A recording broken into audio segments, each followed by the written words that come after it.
Hello, this is Adam Carroll, and this is UN This Week. We're talking today about migration. We find ourselves in the midst of a global crisis of displacement, which includes both refugees and forced migrants fleeing conflict, oppression, and climate change impact. Still, other migrants seek opportunity and escape from poverty in the time-honored fashion. Millions succeed and bring benefits to both their adopted homes and their countries of origin, but many are also exploited and even persecuted. Only 2 weeks ago, at least 140 migrants drowned off the coast of Senegal on the way to a new life in the Canary Islands. Despite spiritual traditions around the world that really emphasize caring for the stranger, harsh xenophobic reaction to migrants has been on the increase even before the pandemic. To discuss recent trends, as well as what the international community is doing to confront the challenges, we welcome Professor Marciana Popescu. Professor Popescu is Associate Professor at Fordham University's Graduate School of Social Service and has been Senior Fulbright Scholar in Austria. Professor Popescu is interested in forced migration, migration policies within the EU, the European Union, as well as in the US, the role of higher education institutions in addressing forced migration, and the impact of migration policies on women, asylum seekers, and refugees. I noticed the professor has many very interesting articles and studies that she has authored and co-authored, including social work with migrants and refugees, roles and responsibilities in addressing displacement and forced migration in Haiti, religiosity and values in Romania, effects of intimate partner violence among Seventh-day Adventist church attendees, and trauma-informed organizational readiness assessment. Yikes. Well, we're all needing some of that right now. But welcome to the show, Professor. Thank you. Thank you very much. You are part of the NGO Committee on Migration, which for the last 12 years has worked to realize justice for migrants, refugees, stateless persons, internally displaced persons, and trafficked persons in accordance with the UN Charter.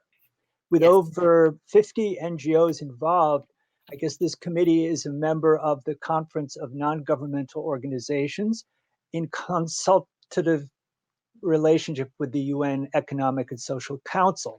Big mouthful, but it's a really impressive NGO committee, I have to say. I've gone to the website and I was wondering if briefly you could just show us around in what the NGO committee actually does. Okay, that's great. Thank you very much. Actually, I want to thank you for inviting me and to thank you for giving me this opportunity to speak not only about migration concerns, but about some of the strengths that we developed during the past 3, 4, 5 years and more when the civil society emerged strong and powerful and started really taking a stand on various issues, among which migration. If you would want actually to go, because you are on the website right now, if you want to go to the second tab on the top, you can see the various subcommittees, because each of these subcommittees are important for the work we do. I don't know if you can make that bigger. I don't see it very big here at my end. Yes. So as you can see, like we have multiple subcommittees there that are taking tasks for various aspects of forced migration. The subcommittee I'm part of directly, and I was engaged with for the past 3 years, is the subcommittee on migrants in vulnerable situations. Now here we are focusing a lot on mixed migration, situations that do not fit nicely, neatly in a category. And we know that most of the forced migrants are actually characterized by this. Are they asylum seekers? They might be based on the criteria that we see there, but by law, the way in which laws are written and the way in which laws are implemented do not always allow them that status. Are they refugees? Are they undocumented? What does that mean? What makes a difference between a refugee and an undocumented migrant? So that's one of the committees that we are working on. There is another committee that really focuses on xenophobia. And as we know, like during these times, one aspect that became extremely problematic is the increase in nationalism and xenophobia. So this committee is doing a lot of work to educate, to inform, to raise awareness, and to develop tools that we can use to actually address xenophobia and really put migration into a different context, change the lenses on migration. I did want to ask about the xenophobia, because our producer has a link to the infographic about xenophobia. Maybe we could show that on the screen. Yes, sure. And because I think xenophobia is a big problem these days. And, with COVID-19, we see that migrants are one of the vulnerable communities that are being blamed for the spread of the virus quite unfairly. Absolutely. And if you actually look at, how this, what we label as the migration crisis emerged, if we go back to, like over the last decade, right? We go back to 2011, the conflict in Syria started in 2015. We have the little 2-year-old boy being washed ashore, right? And that body of a child, gets the global attention and people respond. And yet 2016 on, the entire discourse changes. New labels are being attached to migrants. Migrants are perceived and represented as the reason for the crisis we are in, although migration is not a crisis and definitely not caused by the migrants themselves. So all that led to waves of increased nationalism. And that is in a way rooted in the fear of losing our identities. And I think we need to acknowledge that, because we cannot, pretend it doesn't happen. Actually, when I was in Austria, I was speaking to an older lady, all goodness and, welcoming, and yet she was very anti-immigrant. And in our conversation, she said, I'm looking around me and I worry who will be an Austrian in a few years. And I'm thinking, everything in me revolts against this thought, but the reality is people are afraid and we cannot dismiss these fears, right? So social identities were being used in a political discourse that actually aimed to increase, anti-immigrant attitudes. And she didn't realize, she didn't realize that she was actually speaking to someone from another place, and that, you would identify with migrants, of course.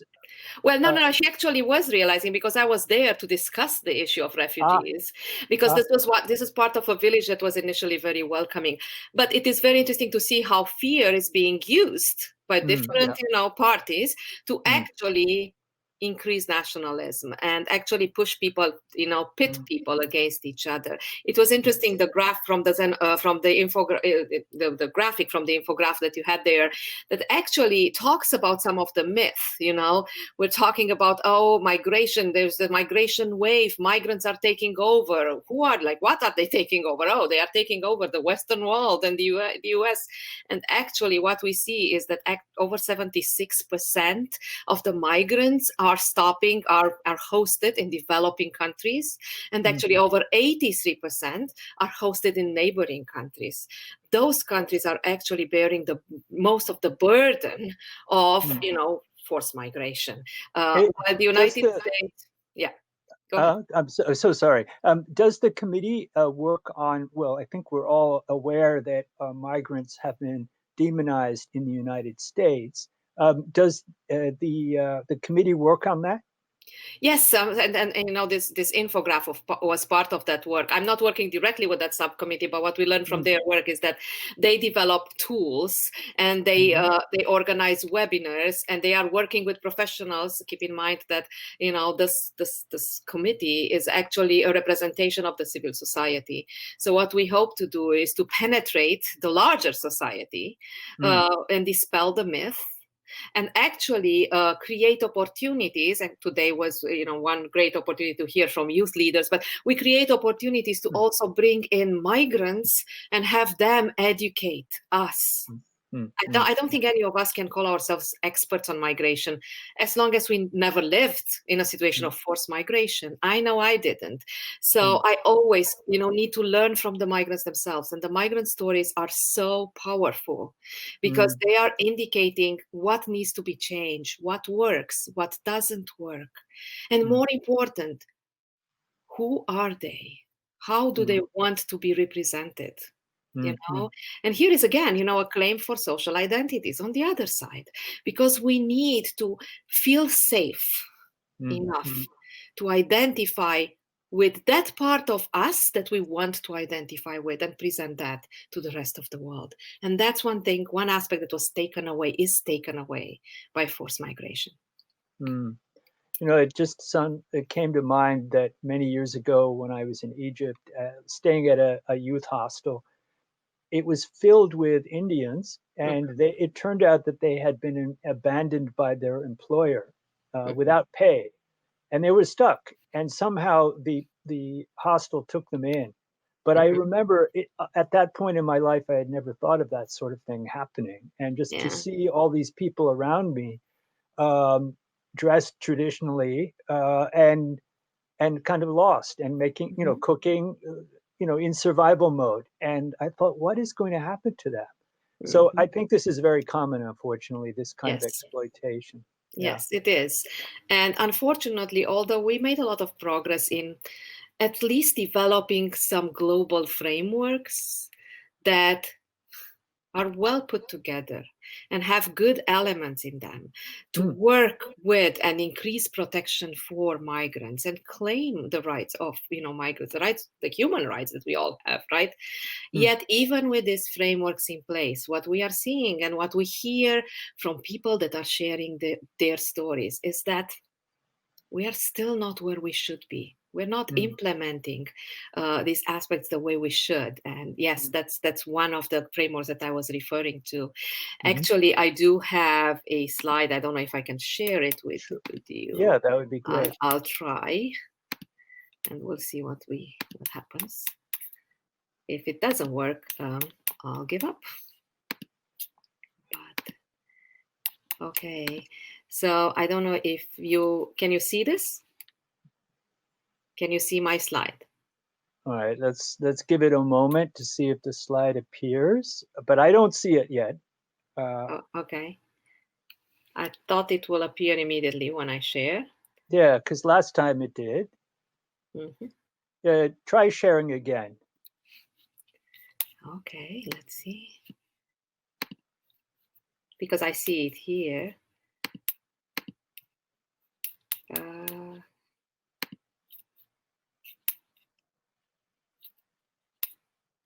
Let's try this.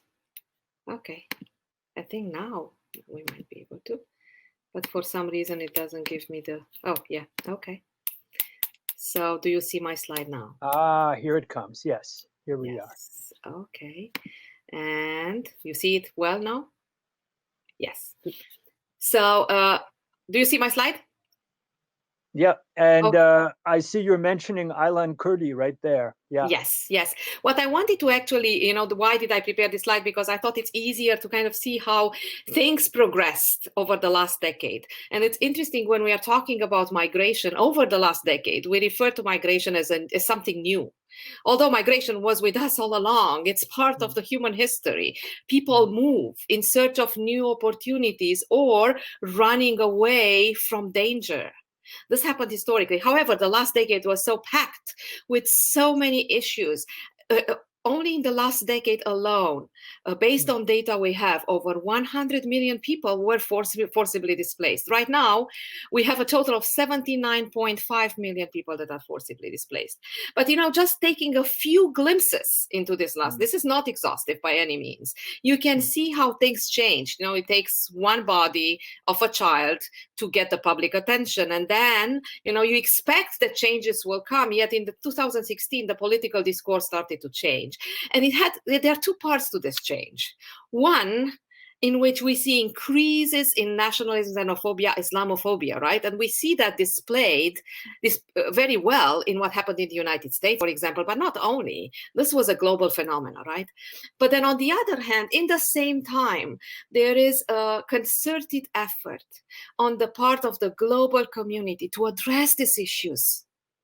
And this is how we got to have the 2016 New York Declaration and 2 global compacts being developed that were meant to actually provide strategies to address migration issues. Now, there are tensions around this concept of having 2 global compacts. Why not only one? And the tensions appear because you do have a lot of overlaps. When you're talking about safe, regular migration in the global compact on migration, and then you talk about refugees, and you talk about irregular migrants, as I said, categories are fluid. They fluctuate. They are not always so clear.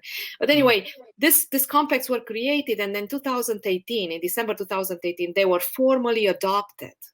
Now, I don't know how much our audience knows about the way in which UN documents work, but in many ways, the global compacts work like a declaration, right? So you do have a framework, but it doesn't have necessarily the legal enforcement power. Right. So it's not legally binding. It's not legally. Well, it is and it's not. It's not legally binding in the traditional terms. We do have countries that say, yes, we want to, and the majority of the UN member countries actually said, yes, we want to adopt that. They were adopted. What does that mean?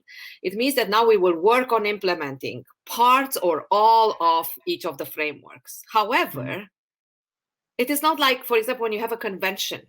When you have a convention, through ratification, countries assume responsibility to actually review their own legislation and make sure that their own legislation will align with the text of the convention. And there are bodies and there are mechanisms through which you can really look, hold them accountable. With the global compacts, we have the civil society actually taking a very active role and trying to ensure that accountability mechanisms are being created through constant monitoring. But it's not exactly like a law. We're not there yet. Right. Civil society was involved, but it's really an agreement of governments. So I'm wondering if the purpose is to protect human rights of migrants and increase safety, reduce forced migration, there's also this concept of managing migration, which seems to be a bit more like national security thinking. So since this is drawn up by governments, what do you think are its strengths and its weaknesses? Of the global compacts or of the concept of managing migration? Well, I think I can both, talk to really. both. Yeah, actually both. It's good. So, when you're talking to different migrant scholars, they will tell you that migration should not be managed, right? Because it's like, what do you mean managing migration? And it can be dangerous. And I would be cautious with this, although I'll tell you the other side of the coin as well. But I will be a bit cautious with this. Why? Because what we are seeing emerging over the past 10 years is a very strong securitization framework in migration policies. What is a securitization framework? Well, basically, we protect our own, and whatever policies are put in place, globally, regionally, or nationally, are meant to secure a specific part of the population from the rest. And here is where nationalism, xenophobia, and Islamophobia actually worked, unfortunately, to further increase the divide between people. So instead of providing, of really looking at tools and legislation that we need to create safe spaces through a securitization framework, we're not pushing for safety. We're pushing for security. On the other hand, when I am thinking of managing migration, I'm thinking, how can we manage migration in a way that is conducive to increasing safety? But that would mean a reverse situation in which we listen to the people themselves. What does safety mean for them? Like, let me give you a simple example. So you have the United Nations High Commission for Refugees, right? One of the most respectable bodies that is working around the clock to address forced migration, at least for specific, well-defined population categories, population groups. And one of the tools that is being used through the work of UNHCR within a humanitarian context, right, is refugee camps. Now, what is the purpose of refugee camps? What is the primary purpose? The primary purpose is to provide safety. However, in most situations, refugee camps are everything but safe. And of course, you have different population groups in the refugee camps that are more exposed. And with over 40% of all migrants being children, and between 46 and 49% of all forcibly displaced people being women, you know, these are the most exposed, the most vulnerable. And on one hand, we create these entities, these enclosed entities that are then being transformed based on a securitization approach. In Greece, you know, like we're looking at the Greek islands, how many of the camps were actually militarized, closed camps, closely monitoring who's going in, who's going out, giving people a sense of imprisonment, right? So I think on one hand, managing migration is hard because of all these aspects. On the other, it could be done differently. And this is what the two global compacts try to do, saying, okay, we want to actually have better instruments, better laws, better collaboration between countries, so we can actually make migration safer, right? But just by writing this down, we did not resolve the issue. We have to work on changing paradigms, on changing contexts, on constantly reminding each other and ourselves that we need to listen to the other parts, to engage with the migrants themselves, to monitor the situation on the ground. You mentioned, you know, interestingly enough, in my slide, if you notice, like we go all the way to October 2020, right? When you mentioned, you know, the tragedy of almost at least 140 people that drowned. Well, we have the Global Compact that should be operational. And one of the most important objectives of the Global Compact, at least for my subcommittee, we're focusing on two, and one in particular, like these two in particular, looking at the others as well, is to really provide more safety and decrease vulnerabilities for migrants in vulnerable situations.